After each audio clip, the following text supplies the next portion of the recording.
You think your intelligence is your greatest weapon.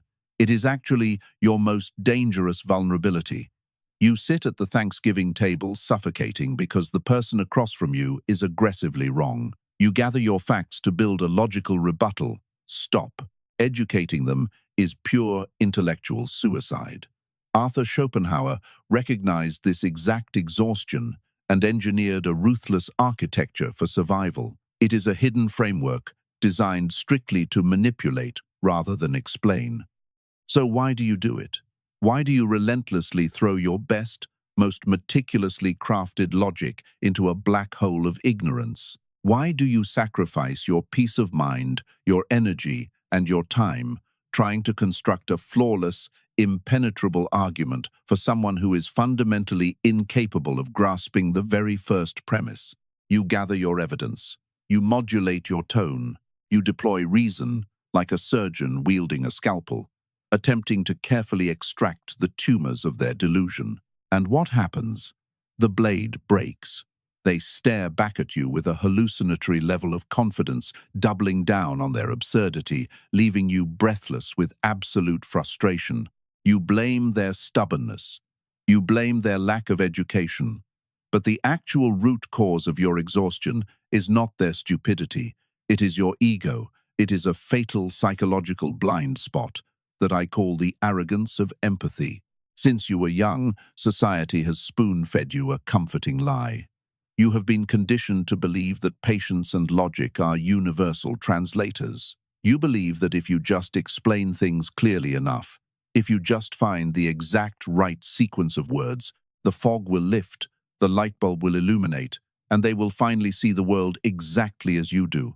This is a profound delusion. It is a hallucination born entirely from your own intellectual vanity. You disguise this compulsion as kindness. You tell yourself that you are being a good person, a patient friend, a guiding light trying to help them see the objective truth. But let us strip away the polite fictions. You are not trying to save them. You are trying to validate yourself. You need their lesser mind to acknowledge your brilliance so that you can feel secure in your own cognitive superiority. You are treating their psyche like a broken mirror, desperately trying to glue the jagged pieces back together, cutting your own hands in the process, just so you can finally see your own correct reflection. This is not empathy. It is an intellectual invasion. Consider the sheer absurdity of your strategy. You are attempting to install the newest, most sophisticated Mac OS onto a rusted, jamming, ink-stained typewriter. You are using advanced calculus to reason with a dog that is aggressively barking at a wooden fence. The dog does not understand the structural engineering of the fence. It does not comprehend the physics of the boundary. It only knows the primitive dopamine-fueled thrill of barking. And yet, there you stand, chalk in hand, sketching mathematical proofs on the pavement, growing increasingly furious that the animal refuses to acknowledge your irrefutable logic. Ask yourself right now, who is the real fool in that scenario? You are bringing logic to a biological fight. You operate on reason. They are operating purely on survival instinct. When you present a hard, objective fact that contradicts their fragile worldview, their brain does not process it as useful information. It processes it as a literal, physical threat to their existence. Their ego is a calcified fortress built on a foundation of profound insecurities. When you attack those walls with logic, you trigger their primal defense mechanisms. They do not hear an argument, they hear a predator, and their only response will be to lash out, to deflect, and to drag you down into the chaotic mud of their own irrationality. Continuing to engage in this dynamic is pure, unadulterated intellectual suicide. You are willingly opening a vein and letting these energy vampires feast on your cognitive reserves. Think about the cost. Think about the hours you have spent locked in your own head, pacing the floor, replaying the argument in the shower, doubting your own sanity, and losing precious sleep over a mind that forgot about your existence the moment you walked out of the room. They are sleeping peacefully while you are suffocating on the injustice of it all. You must kill the part of you that needs to be the savior. You must abandon the naive belief that your intelligence is a cure for their ignorance. The moment you try to educate a fool, you elevate them to your level, and you degrade yourself to theirs. Your relentless need to correct them, your desperate desire to have the last logical word, is a heavy iron chain wrapped tightly around your own neck. You are the one holding the padlock. It is time to let go. Detach your ego from their comprehension. Withdraw your energy entirely. Step back and force yourself to become a cold, clinical observer of their absurdity. Watch them thrash against reality like an architect, calmly observing a group of toddlers trying to build a skyscraper out of wet mud. You do not intervene. You do not correct the toddlers. You simply watch the inevitable collapse. You cannot cure stupidity. You can only survive it. Look around you. Identify the intellectual predators operating within your immediate ecosystem. We all know exactly who they are. It is the coworker standing by the office coffee machine, loudly and proudly dismissing advanced technology or modern art as an absolute scam, despite having never read a single piece of literature on either subject.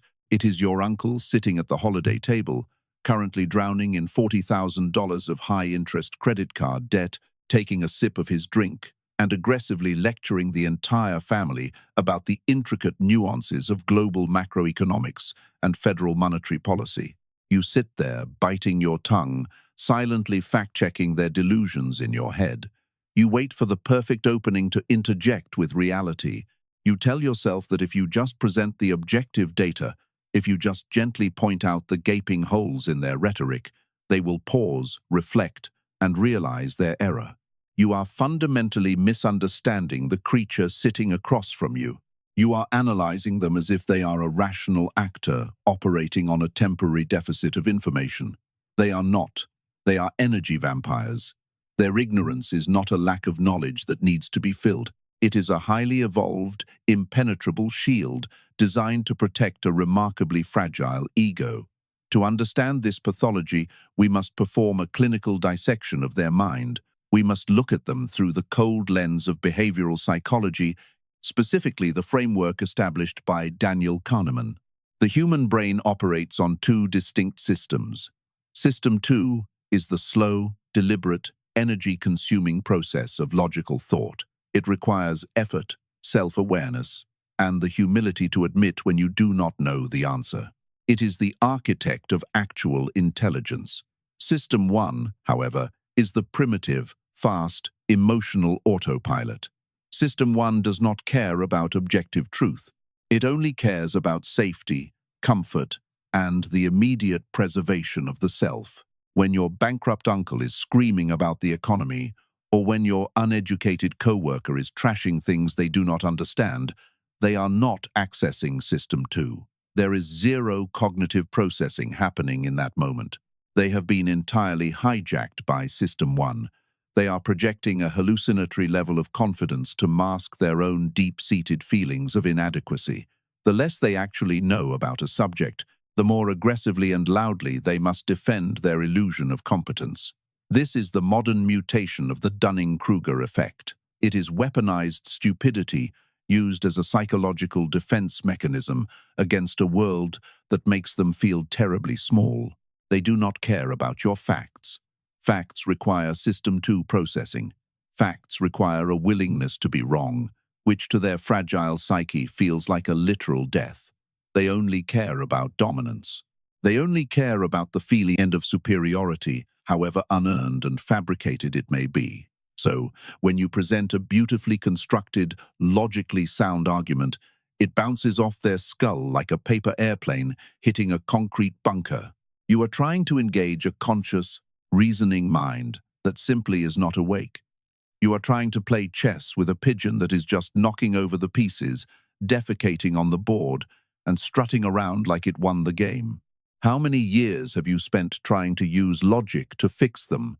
How many hours of sleep have you lost? Think of the staggering, unrecoverable waste of your own cognitive potential. You have been treating their primal defensive reflexes as legitimate intellectual debates. You are draining your own life force, trying to cure a symptom that they actively enjoy having. It is time to permanently stop looking at these people as peers to be reasoned with. You must force a radical shift in your perspective.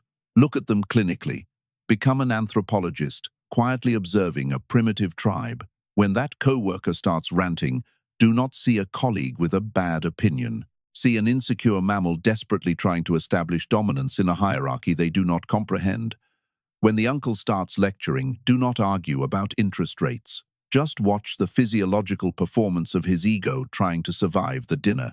By recognizing their hallucinatory confidence for exactly what it is, a biological reflex rather than a logical stance, you instantly strip them of their power over your emotions. You are no longer a participant in their chaotic, exhausting game.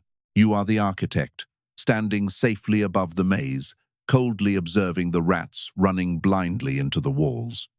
So the next time you find yourself trapped in the linguistic crossfire of an absolute idiot, watch your internal physical reaction.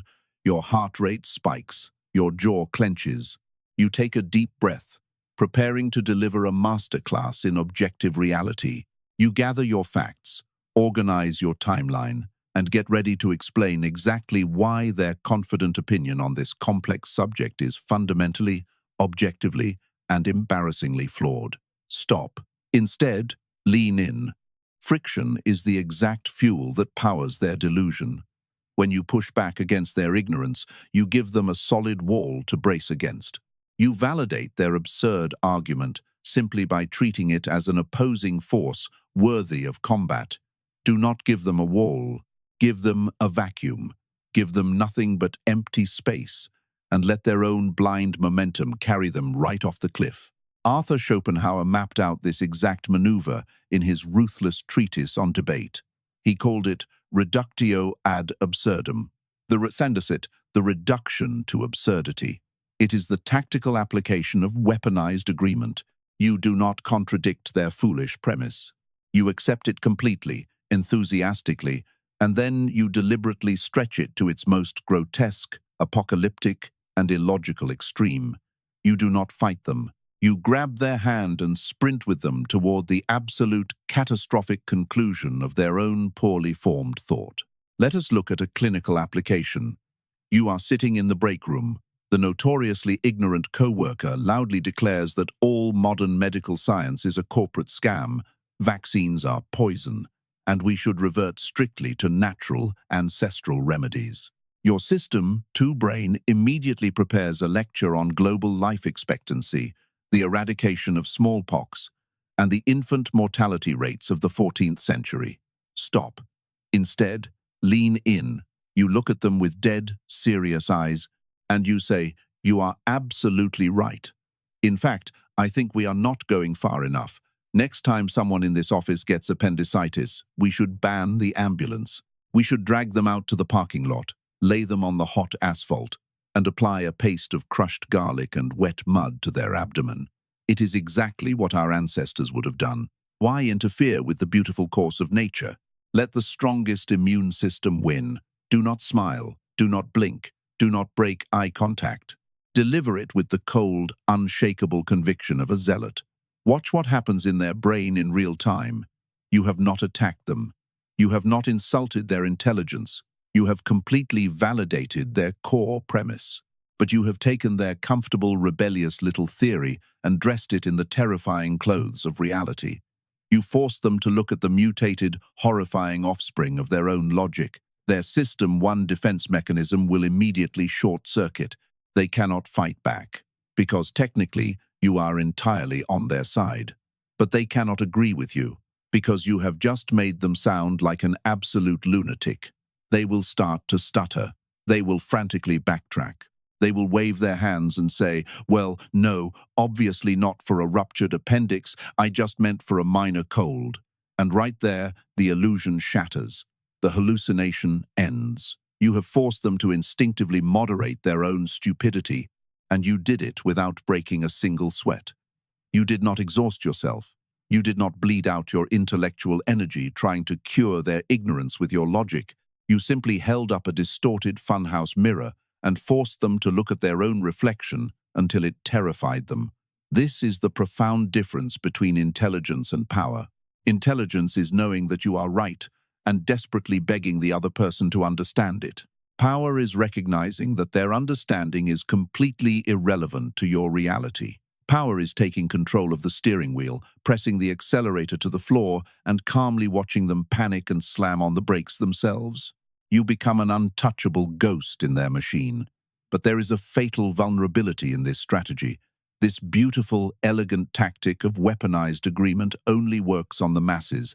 It works on your peers, your stubborn friends, and the harmless fools who occupy the same social stratum as you. But what happens when the fool holds the keys to your livelihood? What happens when the person with the hallucinatory level of confidence is the one signing your paychecks or grading your future? That elegant strategy is brilliant. It is an absolute masterpiece of psychological deflection. But let us be ruthlessly honest with ourselves. It is a parlor trick. It is designed for dinner parties, stubborn peers, and trivial break-room debates. It is a luxury reserved strictly for interactions where you are on equal footing. But what happens when we strip away that safety net? What happens when the fool holds tangible, physical, or financial power over your entire existence? What happens when the person operating on a hallucinatory level of confidence is the senior partner at your Wall Street firm, the investor funding your entire startup, or the boss signing your paychecks? Suddenly, the game changes. You cannot use the reduction to absurdity on a tyrant. If you hold a psychological funhouse mirror up to a fool who holds absolute authority, they will not quietly reflect on their own stupidity.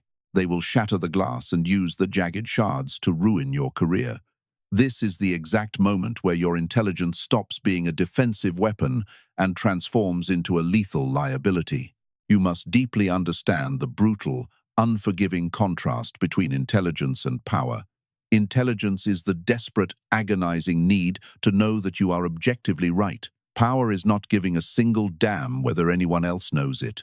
Power is the absolute ability to enforce a completely flawed, mathematically incorrect reality upon the world, simply because you hold the pen. When you are dealing with a fool in power, you are no longer participating in an intellectual debate. You are in a hostage situation. If you attempt to use logic to correct a superior who possesses a fragile ego, you are committing career suicide. You think you are being a highly valuable employee saving the company from a disastrous corporate decision. They do not see it that way. When you prove them wrong, you trigger a massive, primal psychological wound. You do not enlighten them, you humiliate them. And there is nothing more dangerous, nothing more vindictive on this earth than a mediocre mind that has just been made to feel small by a subordinate. They will dedicate their entire existence to systematically dismantling your life, not because your facts were wrong, but because your very existence threatens their delusion of competence. So what do? You do not fight, you do not argue, you execute the submission gambit. You must look back at the architects of ancient strategy, minds like Sima Yi, who navigated environments where being the smartest person in the room usually meant getting executed. When Sima Yi was outmaneuvered politically by an arrogant, far less intelligent, but highly powerful rival named Cao Shuang, Sima Yi did not wage an intellectual war.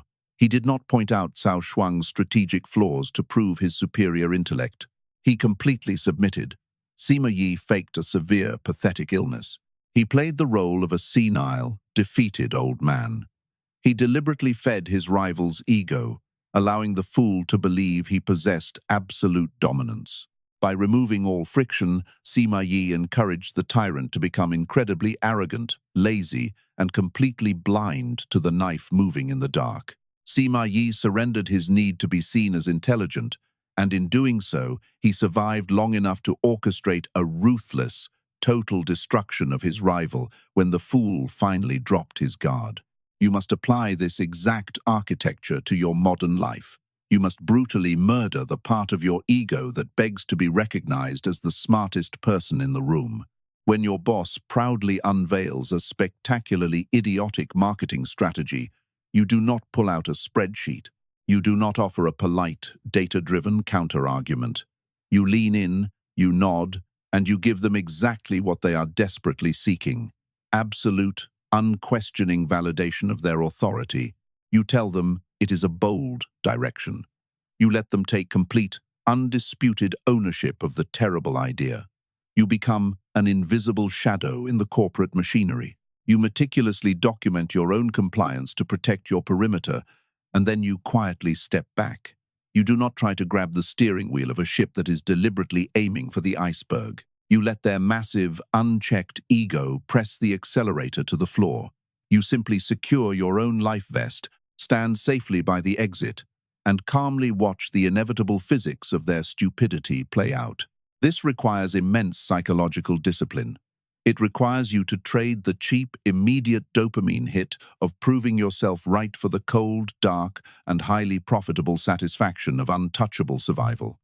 To survive the tyrant, you must undergo a profound psychological mutation. You must completely redefine what it means to win. From the time you were a child in a classroom, you were taught that winning meant having the correct answer, raising your hand, and receiving a gold star from the authority figure. You have carried this pathetic, submissive programming into your adult life. You still believe that victory is forcing the other person to look at you and admit that you are right. Needing a lesser mind to validate your intelligence is the prize of the weak.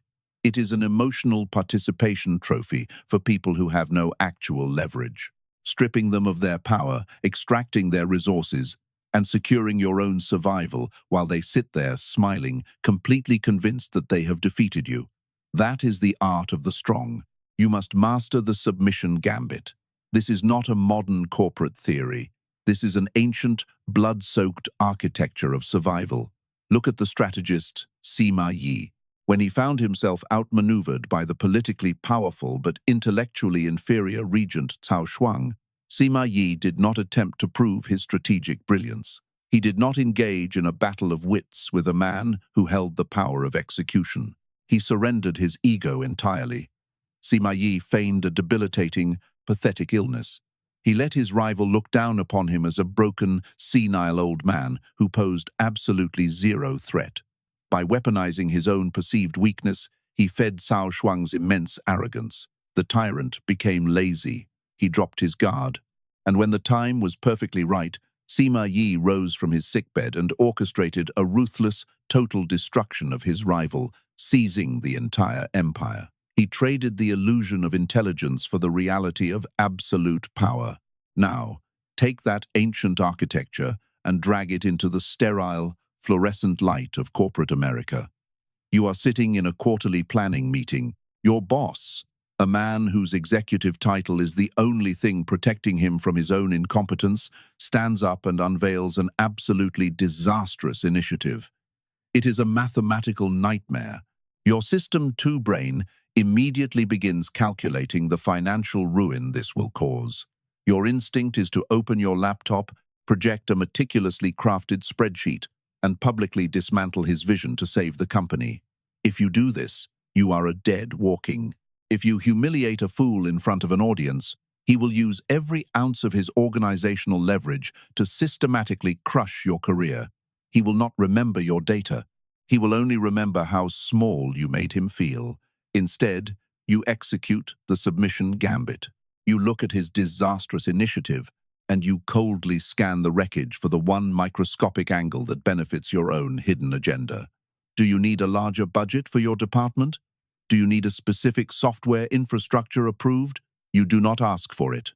You package your necessities as the foundational building blocks required to execute his brilliant vision. You speak up, not to contradict, but to submit. You look him in the eye and you say, "This is an incredibly ambitious direction.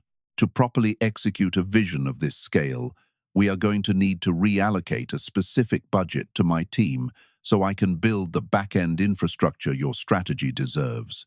You are not feeding his intellect. You are feeding his narcissism. You are offering him the ultimate narcotic of the incompetent, which is unquestioned validation. He will approve your budget and grant your requests, not because your logistics make sense, but because your compliance makes him feel like a visionary. He gets the hollow credit for the grand strategy. You get the actual, physical resources you need to advance your own career. You let his ego captain the sinking ship while you quietly use his authority to build your own lifeboat. You stop playing the unwinnable game of logic. You start playing the invisible game of power. Disarm them, stroke their ego, take what you need, and walk away. By relinquishing your desperate need to be understood, you have finally set yourself free. You are no longer bleeding your intellectual energy into the void. You no longer have to roll in the mud, fighting biological reflexes with logical arguments. You can finally breathe.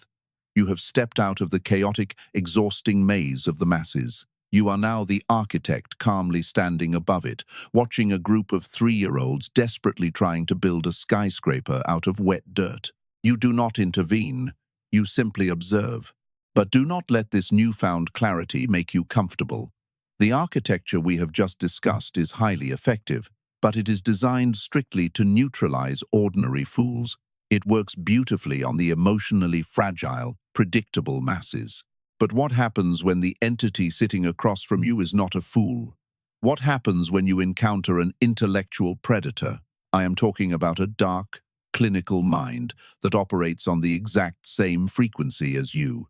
A predator who looks at your perfectly executed submission gambit, immediately recognizes the manipulation, and silently begins to use your own fake surrender to build a permanent, inescapable psychological cage around you.